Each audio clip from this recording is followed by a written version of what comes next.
Good evening, everyone. Welcome to another episode of Wrestling with the Future. Tonight, wrestling managers and forgettable gimmicks. And we got a hell of a panel tonight. We got some return guests, and we've got a newbie. And actually, the newbie is a return guest in his own right. But coming back for this episode, as we promised you, Captain Decapitate. How are you, Captain? Oh, I'm doing good. Glad to be back. Our return guest, technically a return guest, but really first timer, Charlie Norris, WCW NWA. Charlie, we fought to have you on the show the first. Yes. You remember that night? Oh man, Yes. Yeah. that was a hell of a night, Amelia. Yes, it was. Well, Technical difficulties, but we got him back. Absolutely. I am super jacked to have you back. We're going to talk about something tonight. Yeah. Especially, Charlie, near and dear to your heart, wrestling managers and forgettable gimmicks. Mm-hmm. So, hell yeah. but I can't do this show unless and until I introduce the better half of this show. We call her affectionately the Pitbull. She is Amelia Pitbull Chapman. Hello, Amelia. How you doing tonight? I'm doing great. How are you? I'm wonderful. Look at me. How's everyone tonight? I'm gonna give you a kiss. Good. There you go. All right. So let's talk. When last we left off, we were talking about the role of the manager, Yes. female managers versus male, how managers now are becoming increasingly more physical, getting involved in matches.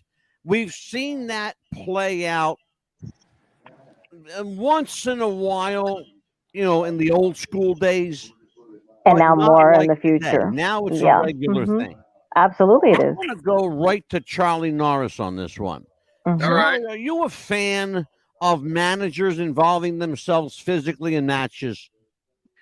Well, if they're like Bobby Heenan, I mean, yeah, hell yeah, he was a great wrestler in the ring, and he's really underrated as a wrestler. But guys like him that know how to do it, not in favor of Percy Pringle getting body slammed or anything like that.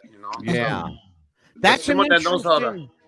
You know what, Charlie? That's a really, really interesting point you brought up. We remember that those you and I, Charlie, and the captain.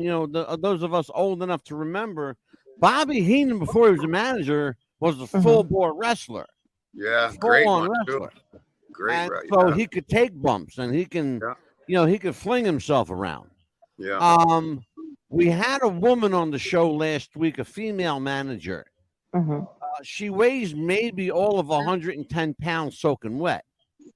And for me, and this is just for me, it's hard for me to buy her as intimidating or in some way imposing in a match. Because, she just looks like, the wind could carry her away. That's a problem, Captain. With regard to believability, is it even worth risking the believability factor of a show or of a character to have a young thin woman get involved physically in a match? But it's tough to say. It depends on the character. I mean, sometimes they don't have to be physically intimidating. If they're intimidating looking, they can cause enough confusion just being in the ring. They don't have to necessarily get physical. Captain, I'm going to give you and Charlie the perfect example of what you just said. The late China. China was a female bodybuilder. She didn't have to do shit but stand there. All right. Yeah. Her arms were bigger than your head. She was jacked to the gills. And she didn't have to do anything but look intimidating. It's interesting though, Charlie. When China got involved in wrestling, what's the first thing they did? They softened her look. Good move or bad move? Well, I mean, it was. I think her look was so great. I mean, there's no way to go but down. I don't see how you could make her look any more intimidating. I mean, well, she started kicking everybody's ass too, But Yeah. I would say like if she weighs 100 pounds, 110 pounds. Look at Jimmy Garvin's wife, who had a can of hairspray, Precious. Yeah. Mhm. Yeah. Exactly. Yes. Exactly. The interesting thing, Amelia, to jump Yes. in on this one. The interesting thing about this is that by and large, and with a few exceptions, by and large, female managers have only occasionally thrown a cheap shot, tripped an opponent on behalf of their, on the behalf of their guy, Mhm. for lack of a better word. But very little physical involvement. Give me in your estimation and in your realm, your realm of thinking, a female manager who could get away with the physical attributes and not just have to rely on standing there looking good. Or like Sherry Martel, like as far Okay, yes, Sherry Martel. Mhm. She had a big Sure. her personality was big though too. Mhm. Yeah, Yes, but Sherry absolutely. was also an ass kicking wrestler too. Oh yes. man. Mhm. Yeah, Yeah, you Sherry can do it was real a hell quick, of a wrestler. and then especially like that, and then sometimes like well, look at Stephanie McMahon too. Sometimes she'd come into the ring and help her, Triple H, True. and then nobody know the difference and do it Yeah, that well, and that's an interesting Mhm. point too, because Stephanie's really not known, Mm-mm. as a manager, although Mhm. she has.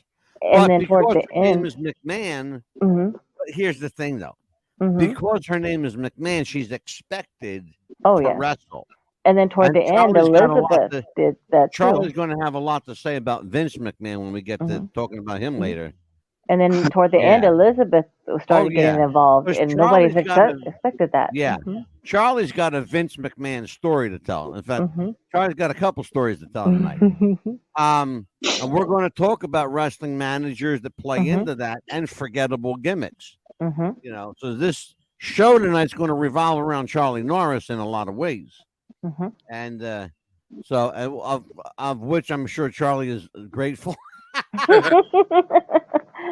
But let's talk about this from the standpoint of really great managers. And I'm going to go to captain first, and then Charlie, you jump Mhm. right in after the captain. Give me the top five, captain, the top five, in your opinion, most memorable managers in all of wrestling. Oh, they're all going to be old school. Mhm. I told you, Beautiful. I told you Tuesday night. My go-to guy was Lou Albano, Mhm. but you got Bobby Heenan. Um, man, I'm at a search for names now. Mouth of the South. Oh Jimmy yeah, Hart. Mouth of the South. Yeah. Mhm. I got one for you, captain. How about a guy Mhm. called the Grand Wizard? Mhm. You said the other night he was your favorite guy. He never. I never got him. I'll You tell know. you why, and maybe Charlie, you'll understand like the essence of old school.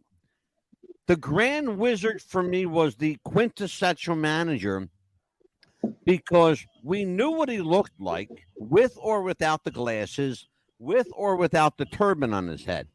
Mhm. His name was Ernie Roth, and he was a manager before the Grand Wizard character came up. The interesting thing is that Ernie was a businessman and not a wrestler. Mhm. And that's why I think he was the perfect foil as a manager. Because when someone came after him, he did the first thing you should do, which is run like the fucking wind and get the hell out of there. You'd get blown away by the wind. It looked like he wasn't a very big guy. Yeah. No, Yeah. and that's the thing, Charlie. He was a small dude. Yeah.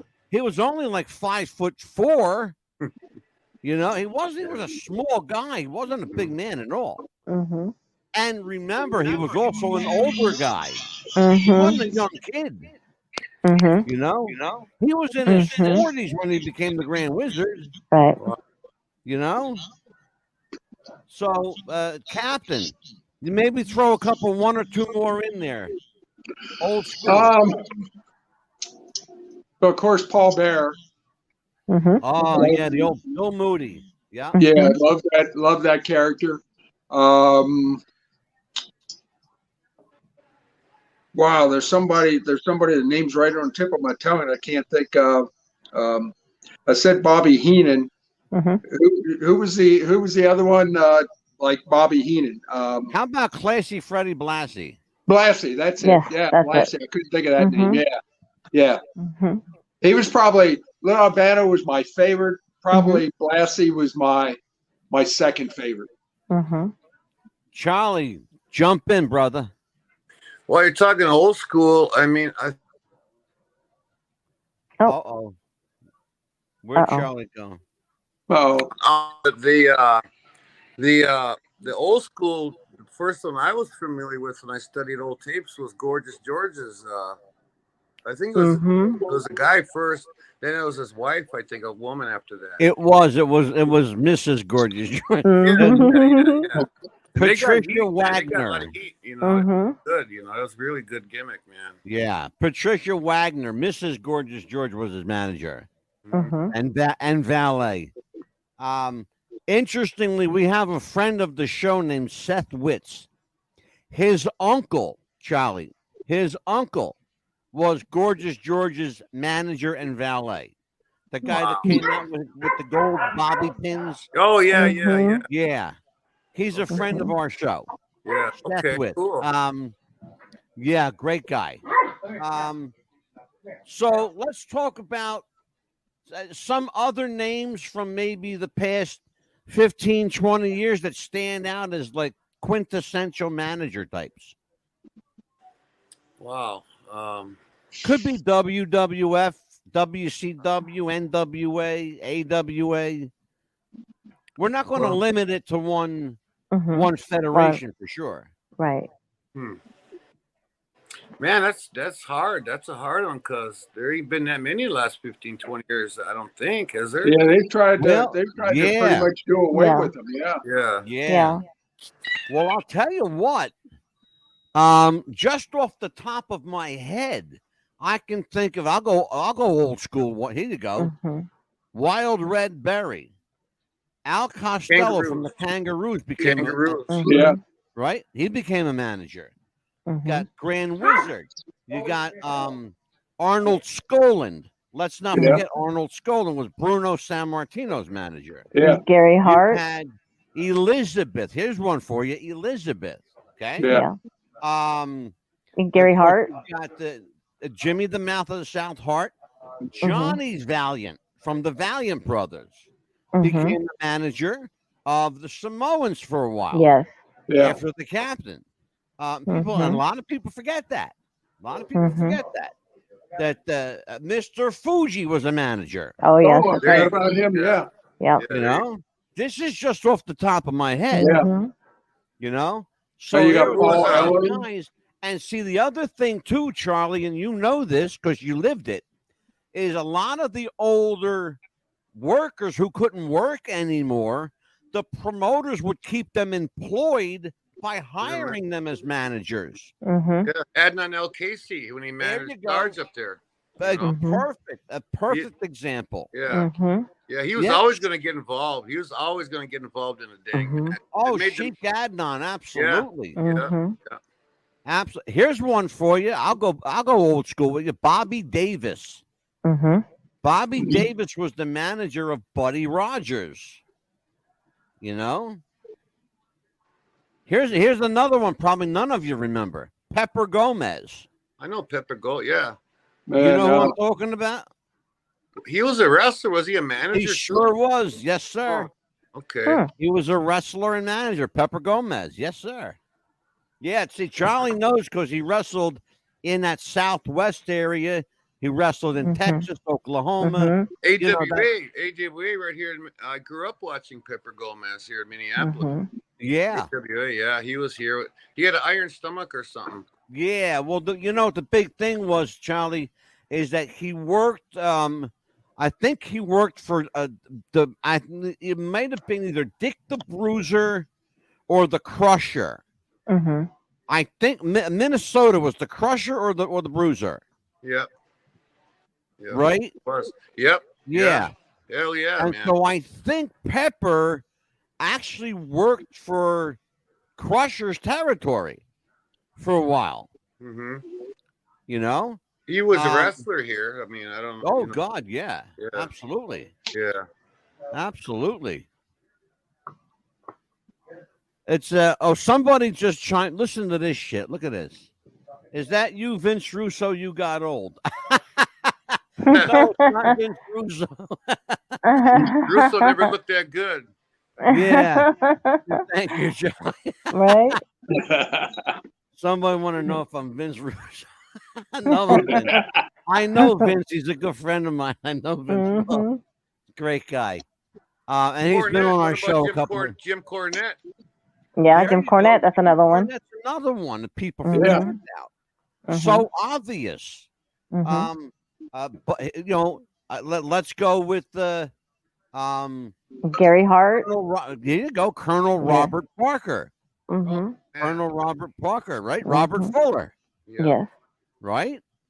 Robert Fuller. People forget WCW. Colonel Mhm. Robert Parker. Yeah. Now, tied into these managers in many of their cases, and this is where Charlie Nars is going to come in, were some really forgettable gimmicks.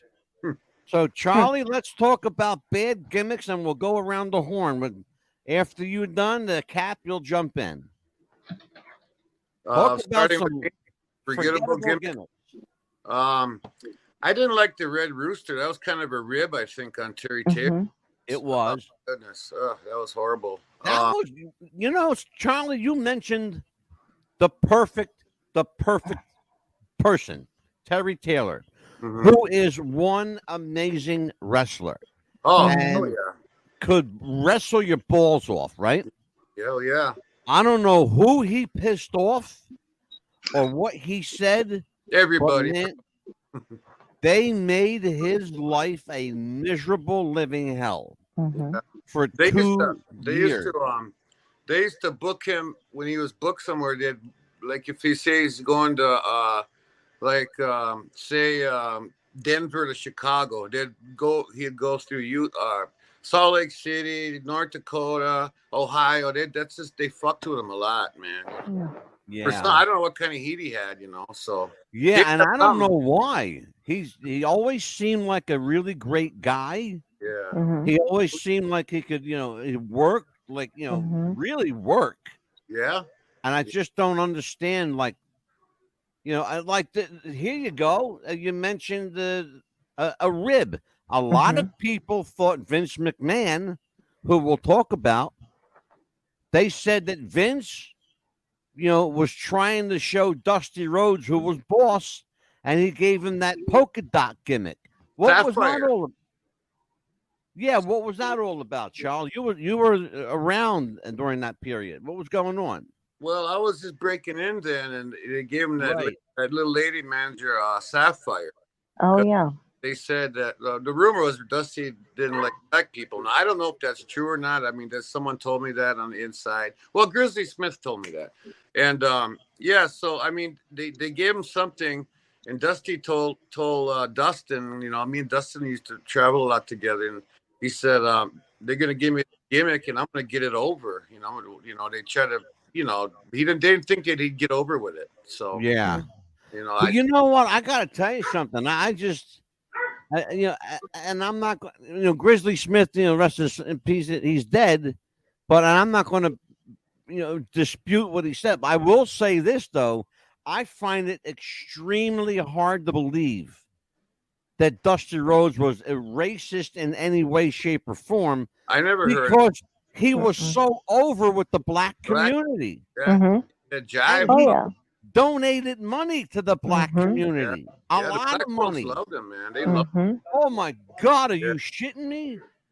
He If was you ever fucking watch over like Rover.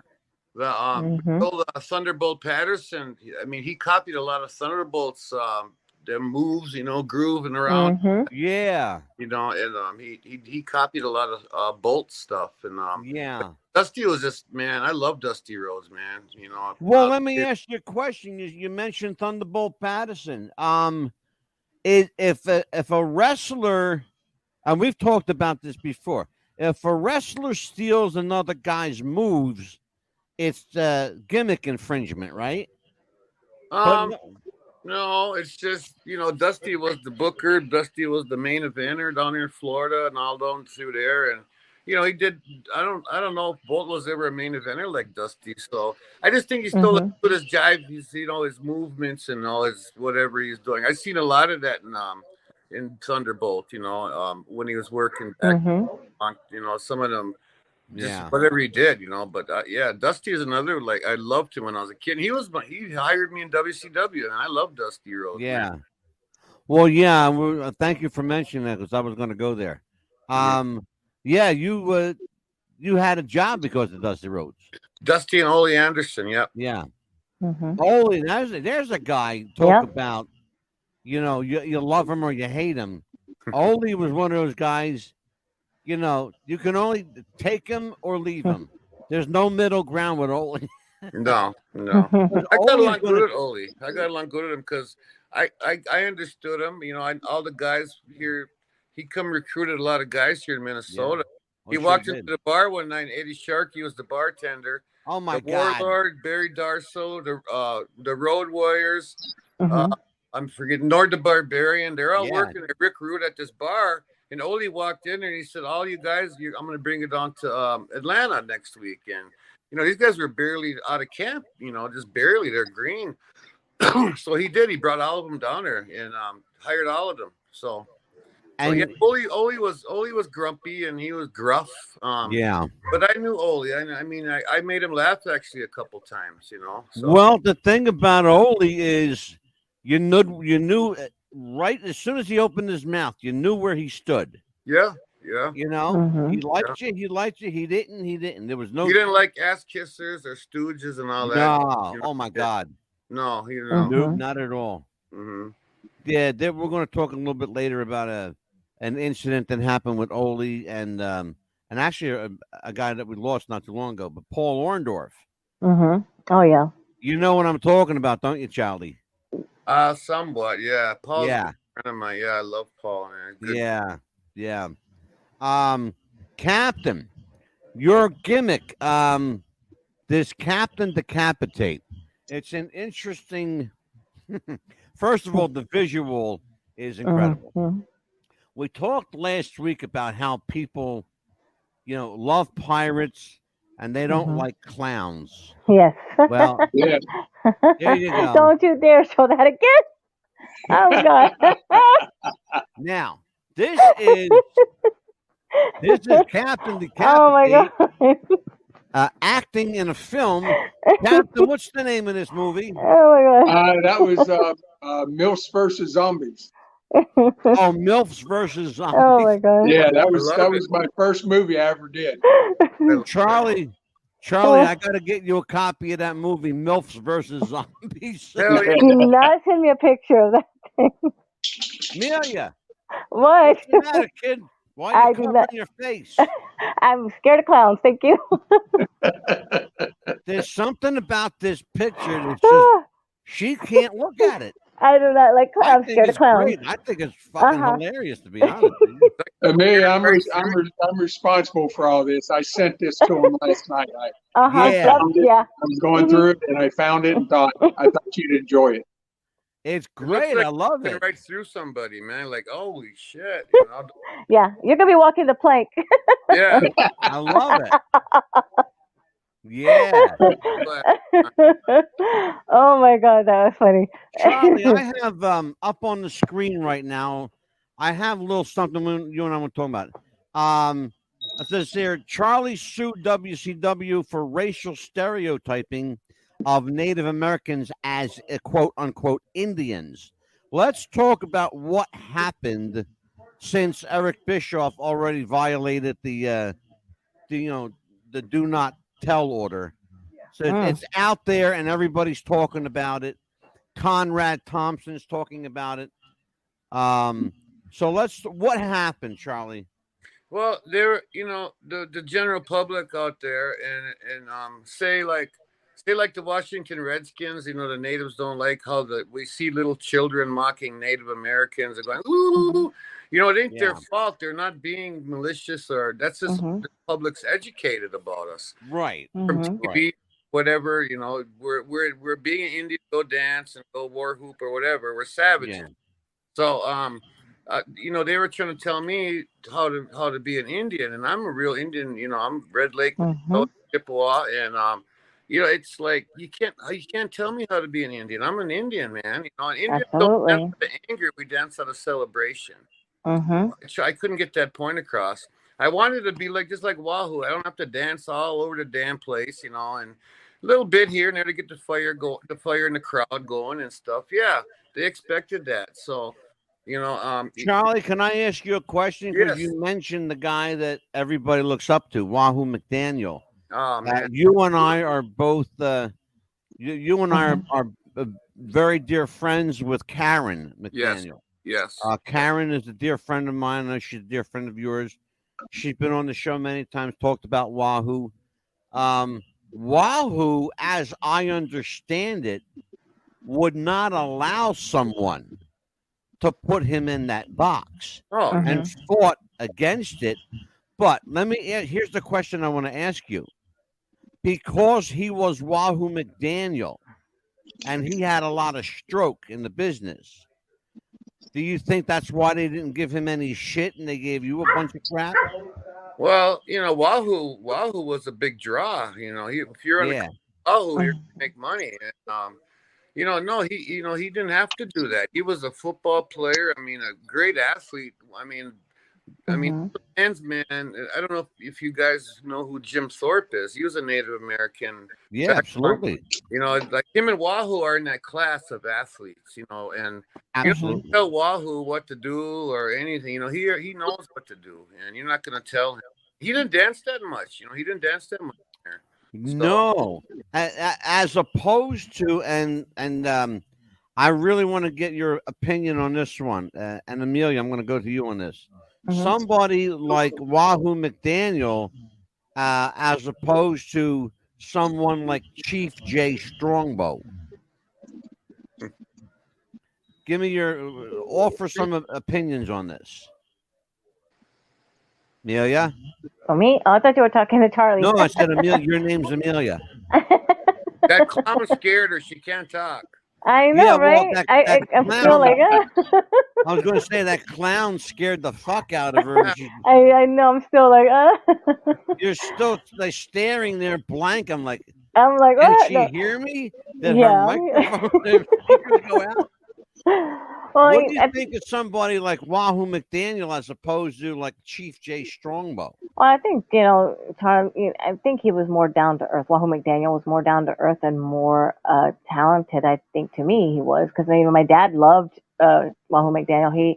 We'd always go see him wrestle, and my dad was just like in awe of him. And my dad, anytime the Wahoo McDaniel, my dad was like, "We're going to the wrestling matches, period." Wahoo was no matter what. Wahoo was more aggressive in the ring. Yes. Yeah. And my dad, that's when my dad was like into it more. He's like, that's how my dad introduced me into wrestling, because that was I remember that was one of the first matches I watched. And I was only 4 years old. And I remember that. The fact that Chief Jay Strongbow wasn't even an Indian, a Native American, he was Italian. Yeah, he was more of a wannabe, actually, because he thought that's how he would draw a crowd. Yeah. And I think it was more an investment to And what a lot of people don't know is that and Leon Barfield just pointed that out. Leon, Strongbow was Italian. The problem is that the Native American community was really upset and pissed off, quite frankly. over Mm-hmm. Jay Strongbow playing a Native American because they Yes. all knew the jig was up. He was not Native; he was Italian. Mm-hmm. How do you endear yourself then, Charlie, or even Well, Captain? he looked How he do looked you? like Iron Eyes Cody with the hook nose. Like he did look like that guy. You know, Right. and so I thought he was a real. I didn't know that. Until someone told me. Oh, Eddie Turkey told me that he's Mm-hmm. Italian. I And want you guys to see something. I'm gonna turn sideways. I want you to see something. Okay. You see that nose? Mm-hmm.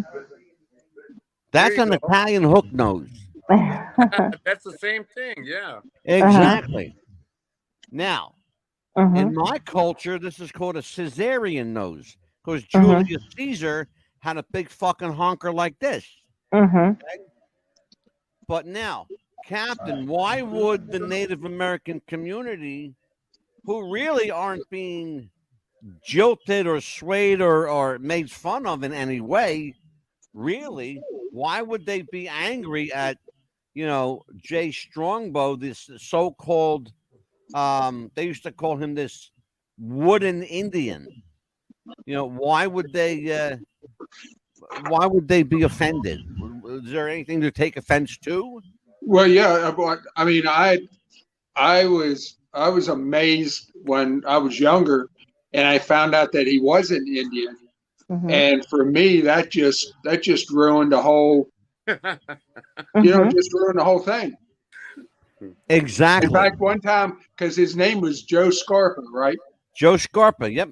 Yeah, he was doing a show here in town, and I had found out that he was Italian. That was his name, and he was in the match, and it was a slow part during the match. It was, Mm-hmm. what the high flying stuff that you have now. It was a headlock Yeah. or something, and he was looking Mm-hmm. my way, and I said, something like, "Snap Mm-hmm. his neck, Joe," and he looked right up. Exactly. Mm-hmm. Exactly. Let's talk about my favorite one of my favorite subjects. Mm-hmm. Forgettable gimmicks, really bad gimmicks. Charlie, you've been around a long time. What's the worst gimmick you've ever been asked to either play or have witnessed? Well, I was a natural gimmick, so I was never asked to do anything else. But I think when Nash was first started out down there, I don't know what his name was, Oz or something. Oh my God, yeah, Oz. Mm-hmm. Yes. That Yeah, comes, yeah, he Mm-hmm. was Oz, and then Vinny. What was it? Vinny Vegas. yeah. Yes, I think it was. Yeah, That Vinny was Vegas. yeah. But Oz That was. was Mhm. crazy. Uh, that was It's Mhm. funny, like Captain. How about you? Worst gimmick you ever? Well, maybe a you talked couple, about him. You talked about him before, and I think it had to be McMahon has something with the whole family, because I've never liked the polka dotted Dusty Rhodes. Mhm. I've never liked Gold Dust. Gold Dust. I've Mhm. never liked Stardust. Yeah. And to venture off a little bit, man, I'm afraid this move back with Cody Rhodes back to WWE, we're going to see Stardust 2 somewhere Mhm. down the road. I'm going to. I don't think so. Cody's calling the shots now. I Hmm. think Oh, Yeah. he's he's got power now. He didn't have power there before. Can I tell you guys what's up? I'm going to break kayfabe. I'm going to tell you what's up because I got a little heads up here. Vince McMahon owns Starrcade. He owns the Great American Bash. He owns a lot of things that Dusty created. Oh wow. For Cody to get control and power of those things that his father created, Cody basically made a deal with the devil. Yes. He's in for a while. He's going to do what he's got to do. Then he's going to leave again. Then he's going to go back to AEW, the company he helped create. Yeah. That's the deal. It's And about that's money. a straight shoot. It was about money too. A lot of money, brother. Yeah. A lot of money. he couldn't. Tony Khan kept blowing him off, and I think Cody. I think he did everything there that he could do there. It's time, and it's good for the world too. That there's no way he'll ever go back there and all this. I think it's great what he did for the wrestling community. Oh hell yeah! Going back to the WWE was the best career move he could make. Yeah. Because he just solidified his legacy. Yeah. And more importantly, his father's legacy. Okay? Vince McMahon was going to shit all over Dusty Rhodes. Yeah. The fans were not going to let that happen, and Dustin and Cody were not going to let that happen. Yeah. Okay. Well, Cody's doing a A&E biography about his dad, and he's got full control over that too. So, absolutely. Yeah, he should Absolutely. have. Hell. Captain, worst gimmick. Oh boy, like I said, those three come to mind. There's probably certainly not the worst gimmick I've ever seen. Oh, I know. What was the? Oh heck. Isaac Yankem, the Oh my dentist. God, the evil dentist, Dr. Isaac Yankem. Yeah. Glenn Jacobs, by the way, Kane. Yeah. Dr. Isaac Yankem. I'll tell you my personal all-time shitty gimmick, and you can't argue with this one.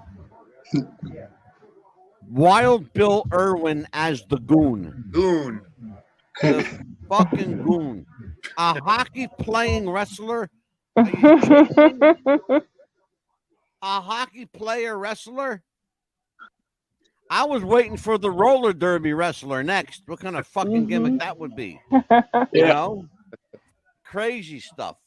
Bill is a good worker. He's a pretty solid mid-card guy, good guy, I thought to myself, who came up with this shit? Yeah. You know? It's because it's got Bruce Pritchard written all over it. Oh, you know? And Bruce is a fucking moron. Yeah. You know? Were it not for his brother, Bruce wouldn't have a job. Because Dr. Tom Pritchard was a great guy. Oh, hell yeah. Was a great guy? Is he still alive? Oh, no, he's still alive. Yeah, he's still around. Leon says, worst gimmicks. Oz, the Shockmaster, the Mummy. Oh, yeah. You know what? And you're absolutely right. The Shockmaster. Let's talk about him. Charlie, were you there when they opened up the Shockmaster to the world? He tripped on a stage coming out. Yes, he did. Oh, Guys were rolling on the floor, man. And I had to team up. Well, the guy in the pay-per-view, he was my tag team partner. Me, him, and Ice Train. So I was the Indian. Shockmaster was the construction worker. Ice Train was the brother or whatever. They were calling it the Two Cold Scorpio colors the village people. I was like, yeah. Oh no! Oh my God, that's fucking great. That's awful. The Shockmaster, for those of you who don't know, was Fred Ottman, who became known as Tugboat in the WWF. Oh yeah. That was that. Also, by the way, Fred Ottman was related to Dusty Rhodes. He was his brother-in-law. Brother-in-law. Yes, thank you. I know there was a family connection there. Yeah, brother-in-law. Interesting stuff, isn't it? Look how many times Mick Foley's character changed. Well, now it gets time to ask Amelia the $1 million question for you. Worst for you. Give me 3 of the worst gimmicks in your opinion. Well, Brutus, the Barber Beefcake, for one. Okay, really? Okay. Yeah, I mean, he's just like, why would they have to change his character? I mean, really, and then things like that. I mean, and then, I'll tell you a little story about that. Okay. I'll tell you a little story about that. Brutus Beefcake was over like Rover doing that Chippendale gimmick. Right? Yeah, exactly. He showed up to a pay-per-view. He was supposed to wrestle Lanny Poffo. Well, he did wrestle Lanny Poffo. Right? He goes to the show. Pat Patterson, the late Pat Patterson, hands him a smock Uh-huh. and a pair of scissors. He Hmm. goes, "Now you're the barber." He said, "What do you mean I'm the barber? What barber of what? What am I the barber of?" Mm-hmm. He said, "You are Brutus the Barber, Beefcake." Okay. Hmm.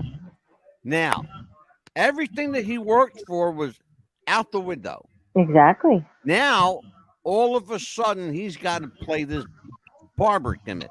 Mm-hmm. Every time he wrestles, he's got to cut somebody's hair. Mm-hmm. Well, you do that, and it's going to get old real quick. Exactly. So Brutus said, Mm-hmm. "How am I going to make this work?" Here's what he did. Mm-hmm. He cut the guy's hair every 5 or 6 weeks, once in a Mhm. while, so it wouldn't get old. Mm-hmm. And what he did was he got himself over as the barber during that time. It Mm-hmm. didn't hurt being Hogan's best friend either. Say again? It didn't hurt him that he was Hogan's best friend either. So Oh, absolutely, yeah. He and Terry and Ed, they Mm-hmm. were roomies for a long time. They started out together yeah, Mhm. out there in Florida. Yeah. They used to go see wrestling together at the Homer Esterly Armory. Yep. Mhm.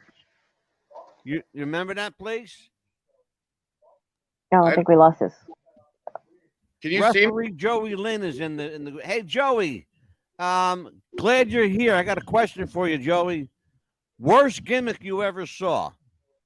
Indies, pro, big time, anything. Worst gimmick. So we'll see what Joey's got to say about that. Who else, Amelia? Let's see. Wow. Standpoints here, I would think. Let's see. Well, let's see who else was I had in mind. Mick Foley. Worst Yeah. gimmick How many times do we have him change different characters? Especially that Sacco thing. I didn't really like that Sacco thing. I'm going to disagree with you on that one. Really? Just on that one. Yeah, I'll tell you why. Because Mick Foley was like a chameleon Mm-hmm. when it came to those characters. He could turn Dude Love and Mm-hmm. Mankind and Mhm. Cactus Jack on and off like a light bulb. I loved Cactus Jack though. That was my favorite one He of was his. Though. good. I loved Cactus Jack. Think how many dolls you can sell and shirts. Yeah. Yeah. Charlie, where'd you Cactus go? Jack was my favorite. I can't find you on your. I think your camera disappeared on you. Okay. Yeah. Yeah. I mean, my favorite was Cactus Jack, big time. That was my favorite one. Yeah. Of his was Cactus Jack. You can touch nothing. It's I don't know. You guys got a storm out there. You said, huh? You can't see. Right? We can hear you, but we can't at see all, you. Charlie. We can hear you, and that's okay too. As Yeah. long as you're here, as long as we can hear you. Yeah. And I think that one was, and then that one, and then pretty much I think that's the only two that I can think of so far. But I know there was another one. But Yeah. So, Captain, let me ask you a question. Man, Sure. How do you take a bad gimmick and get it over? Oh boy, I don't You know. work the indies, right? So you see a lot of bad gimmicks all the time. Yeah. How do you Boy, take I a don't. bad gimmick and get it over? I don't know. I don't know how to answer that. About the only way I can answer that is, man, going into professional wrestling as a pirate. I'm not sure that was the to begin with. I'm not sure that was the ultimate best gimmick to use. Mhm. But you work with it, and you take being called Jack Sparrow, and Right? um, You know what got you over? The costume. mm-hmm. well, I think it was I think the I fact think that you're, because of the universal appeal of pirates. yeah, I think And- because of the fact that you have an authentic wardrobe that looks great. The Mhm. fact, here's another thing that people forget: the fact that you are an older gentleman who can pull it off. You've got the Yeah. white hair, the Mhm. white beard, the white mustache. You Yeah. can pull it off because it looks authentic. Mhm. Because you've got to be a person of a certain age to be able to pull that off. Yeah, even though real pirates probably didn't live much into their 30s. You know, True. some of them died old, but most of them died young. But a funny story about that is, having been Captain Mango before and doing a lot of concerts and stuff, you know, I hear all the time from guys, "Oh man, I'm going to get a pirate costume. You know, it looks like fun." Well, there was a guy that got one, and what he didn't realize was, and he was pretty much an asshole personality. Yeah. When he put the pirate outfit on, he was just an asshole dressed up like a pirate. Like a You pirate. gotta have Yeah. you gotta have the personality to go with it. You I know. love it. Yeah. Yeah, The Jack, persona, the walk, everything, the The guy's Yeah, attitude. an you know, asshole. Now he's an Mhm. asshole dressed like a pirate. that's it. And it's funny. I just saw him on Facebook. He's going to be at a. I don't want to say where because you'll know who I'm talking about then. But he's going to be at a pirate festival, and he's still. It's you know he basically just got a Halloween costume. You know. Mhm. Yeah. Yeah. Yeah. Hey, Charlie, I got one for you. yeah. Our friend Leon in the chat room says Memphis had Tommy Gilbert as Freddy Krueger and Mm. Doug Gilbert as Jason. Hmm. What do you make of that shit? Oh hell. Well, them guys could work though too. It would be different. But I don't. I never was. They had some bad gimmicks there. Man, horrible. Yeah, but how do you take a good worker and in the case of the Gilbert family, great workers, Yeah. and throw a shit gimmick like Freddy Krueger and Jason on them? Like, where does that even come from? I don't know, man. I don't know. They tried everything. Well, One Man Gang, he was Crusher Broomfield when he first started there. Yeah, and he remember One Man Gang also became Oh yeah, that's right. Hakeem. yeah, Akeem, the that's Dream, right. yeah. Mhm. Yeah, Akeem the Dream for sure. Don't ask me how the gang did it, but he got that fucking gimmick over. Yeah. I don't know how. He didn't have no warning of that either. Just Mhm. No, put on. He got it over. He know how to dance. Mhm. Yeah. no, they just threw that shit on him one Yeah. day. Mhm. Yeah. They did the same thing with Brutus Beefcake with the barber gimmick. Yeah. Mhm. He's a Chippendale dancer one day, Mhm. and he's a friggin' barber the next. Really? Mhm. Like who comes up with this shit? We're going to take a look at the a little film clip here of the life of Charlie Norris. Uh-oh, I can't see it. Oh. Well, Damn. trust me, you're looking good, brother. Okay. The first photo was Native American dress. Fall Brawl. It's Charlie Norris versus Big Sky. Yeah. Why was that match so memorable, and why do people always point to that match as like a big deal? Well, Big Sky hadn't worked in like over a year. You know, it was my first pay-per-view. Guy's 7 feet tall. I couldn't understand why, put me with Bobby Eaton or somebody, man, But I hit him with my scissor kick at the end. I don't know how I got my leg up there, but I nailed him hard. So Yeah. that's what the people got. And but yeah, it was my first pay-per-view. But once you can't do that much with a guy that big, and he Right. Mhm. great guy. It wasn't his fault, Yeah. We're looking at Eric Bischoff. We've already talked about that. I hit him pretty hard at that scissor kick that time, and that was Yeah. I was new to the people, and but yeah, that was my first one. That's why it sticks out. That was another bad gimmick, Big Sky. I don't know. He didn't care. He's a movie star now, I guess. Yeah. Mhm. How long did it take you to get over? I was over right away down there because when I got the TV down there, I wanted to get some kind of Indian name. I wanted Right. like Crazy Bear or something, Charlie Bear, something with an Indian thing, because Charlie Norris saying an Indian name, and they said, well, let's just see how it goes for a while. And I was over around there because of the Braves, because of the chop, they would start doing the chop when I came out. So I got over really good, and I worked with Max Payne on TV, and that really pushed me too. I had a couple of matches with him on TV, and Yeah. that got me going. And I was at the house shows. I started getting over a little bit, but I wish we had a more of an Indian name. Yeah. Charlie Norris is not, like my Indian name is White Thunderbird, but something like I don't know what kind of like I don't know, man. It was like it didn't click, We're looking at a photo of you and our mutual friend Sam Michael Houston. Yeah. Which one Talk is to that? me about the Renegades. Oh, the Renegades. Where did that come from?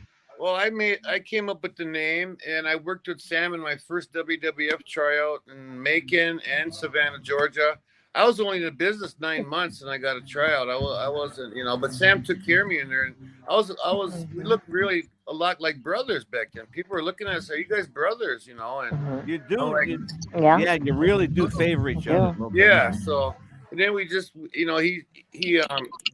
I went down to, it just would start teaming up on the indie circuit and at casinos and stuff, and we started getting over as a team. And he was, he was a good worker, and he'd sell, and I'd come in and get the hot tag, and boom, boom, boom. So yeah, we went all over we went overseas together, and just independence. We'd work Texas, Louisiana, all down there, Mississippi. Yeah. Did you ever work with Tatanka, Chris? No, I met him for the first time, and all those WWF tryouts I had, we never met. I'm like, geez, I want to, go up and say something to him, but maybe I was a threat to his job or something. I pitched the idea to Sarge. I said, why don't we, I've never been a heel. Why don't we do this? Here's the idea, Sarge. I mean, it ain't, we don't have to do it. I mean, but pitch it to Vince, I said, how about if I come in there as a rich casino owner now, and we're going to buy back all the land you guys stole from us? And it's never been done. I don't know if it would have been a heel or I would have been a babyface on the, Indian country, but, I don't know how that would have been. I probably would have needed someone else with the mic skills, but, with a real dressed up, really nice Indian guy, and, really nice with, I'm going to buy back all the land. Now we own casinos. Yeah. Well, I'm looking at an interesting picture right now. You're wearing the Native American headdress. Yeah. And Sam is wearing a cowboy hat. Yeah, with Cowboy and Indian team. Yeah, I was just going to say, why didn't you just call yourselves the Cowboys and Indians? Well, we were kind of Cowboys and Indians, but Renegades kind of like you're kind of a rebel. I like that rebel thing, and yeah, we saw a lot of pictures, man. We saw a lot of pictures of us, and I know you did too, brother. Yeah, and I like to change up my ring gear once. I had all kinds of different stuff. So absolutely. I can't see the pictures you're showing, so you got to tell me. Yeah, actually, I'm gonna do is I'm gonna upload it to your Facebook so you can see it. Okay. Yeah, I'm gonna put it up there so you can see it. I don't know what I did. I just lost you guys somehow. Oh no. And that's okay. Look, we still have your voice here, so all right. That's okay. Well, it's not a total loss. I like what you said though. Never let go of your dreams. Reach for the stars. Oh yeah. Absolutely. Yeah. I wish I had that picture. I was gonna share it when I was 7 years old. I had a picture of me with I made a title belt out of those little plastic sleds and put AWA champion on it. So I knew I was going to do this my whole life. I was going to do it. I don't know how or where or when, or I just knew I was going to do it someday. And right. And I just had a chance meeting with Eddie Sharkey. Went to the wrestling school, and then it was threw me right in the main event, man. Like I had only trained less than a month, and I was in the ring already. So yeah, that was kind of scary. But I had good guys taking care of me in there. Right. Good guys. Amelia, questions for the captain or for Charlie? I had a question about the movie that you have coming up, Captain. That you said that you were going to be in. Yeah, it's the cast were just announced today. Of course, I knew beforehand, and it's an awesome cast. The movie is called Anarchy. It's a kind of a play off Anarchy. And it's about a young girl that's just off the hinges, just out there. And I'm a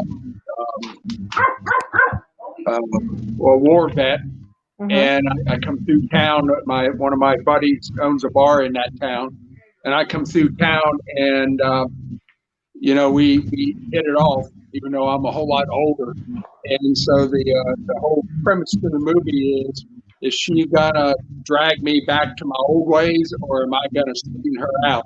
And you have to see the movie to figure out what happens there. But got And awesome. once again, 70-year-old Captain gets the 24-year-old hot babe, right? Right on, man.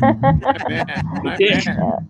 Well, I'm only supposed to be like 60 in the movie, so I might have to darken up my mustache. I still got to talk to him to see. I got a box exactly of what- Just for Men for you, Captain. Yeah. Well, I used to up till maybe. Oh man, it was right before COVID. So a couple years ago, I used to keep my hair. My hair would be. This has been snow white since I've been like 30 years old, but I never grew it. I never grew. Always had a Fu Manchu, so it was easy to get Yeah. And my hair, even now, would only be, a lot of salt, but salt and pepper. It's not completely gray. And but I dyed it for a long time, and then I had a movie coming up, and they wanted me to grow out. They were going to give me a fake beard. I was going to play a homeless guy. And I said, well, let me try to grow it out. And I grew it out, and I had this really thick, snow white beard. I got rid of the beard because I got tired of people calling me Santa Claus. and so this is growing out now because I'm not sure what they're going to want for this movie. We don't start shooting until June. I suspect they're going to want me to just go back to the Fu Manchu and get a little bit darker hair. Yeah. So, but I'm actually great. This movie has been 3 years in the making. Mm-hmm. It was this role was kind of written. I tell the people who connected with the movie this role is me. It's not going to be a whole lot of acting here. This is me. Yeah, And, you were saying that the last time you were here that the role was written for you with you in mind. Yeah.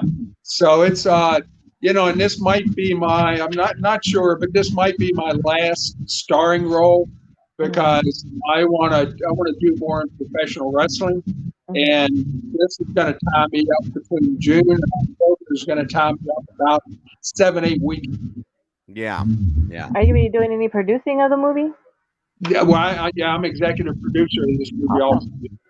Good stuff. Financing the movie and executive producer, and about the only thing I didn't do here was write the movie. Oh. Wow. Charlie, what do you got coming up, my friend? Charlie, are you there? I think we completely lose Charlie.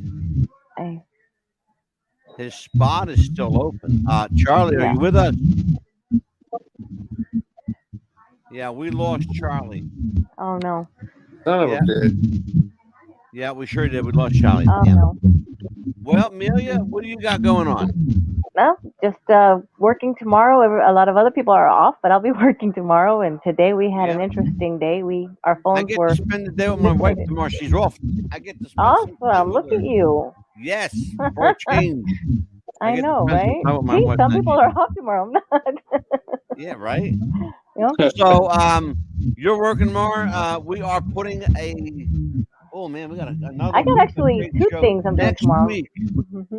Two great shows coming up next week. Big shows. We're doing Tuesday night, April 19th. That's right. Tribute to horror. We love to be scared. And we're going to talk to three of the best in the business. Three of today's hottest horror directors. And maybe a surprise or two. From an actor yeah, that they You better not give me surprises. Yeah, and I'm going to put Jesse's clown picture up again.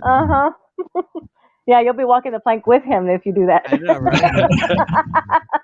And then on April the 26th, we've got Jeffrey Mark, the ultimate Hollywood insider. Jeffrey is an actor, writer, producer, director, performer.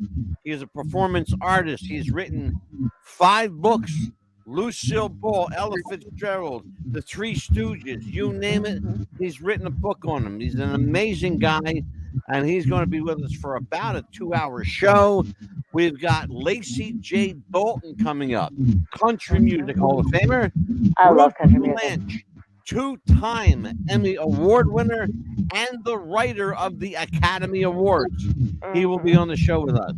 And we've got, and that's just the tip of the iceberg, on April 28th, we've got the first lady of professional wrestling herself, the one, the only, the incomparable Miss Missy Hyatt.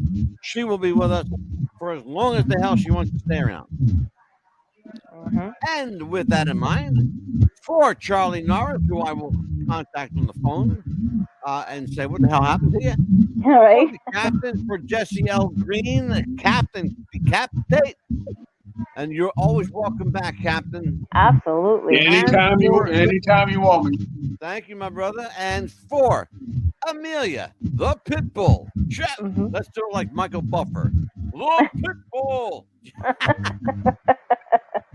Oh, shit. All right. We're going to go. Have a great weekend, you guys. Take care. Bye-bye. Bye-bye.